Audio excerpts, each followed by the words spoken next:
Asia cup स्पर्धेमध्ये आज भारत पाकिस्तानमध्ये फायनल लढत होणार आहे। 41 वर्षांच्या इतिहासात पहिल्यांदाच भारत आणि पाकिस्तान एशिया कपच्या फायनलमध्ये भिडणार आहेत। तर हाय व्होल्टेज फायनल सामन्यापूर्वी भारतीय संघाचे 3 महत्त्वाचे फलंदाज हे जखमी झाल्यामुळे आता चिंता वाढली। अभिषेक शर्मा, हार्दिक पांड्या आणि तिलक वर्मा यांना दुखापत झालेली आहे। मुंबई इंटरनॅशनल स्टेडियमवर संध्याकाळी 8 वाजता हा सामना रंगणार आहे।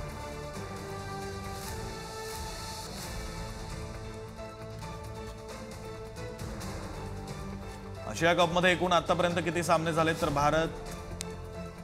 एकूण 20 सामने झालेले आहेत। भारताने त्यापैकी 12 जिंकलेत, पाकिस्तानने 6 जिंकलेत आणि 2 मॅच टाय झालेले आहेत, अनिर्णित राहिलेले आहेत। आतापर्यंतचा हा इतिहास राहिलेला आहे एशिया कप सामन्यांमधला भारत विरुद्ध पाकिस्तानचा।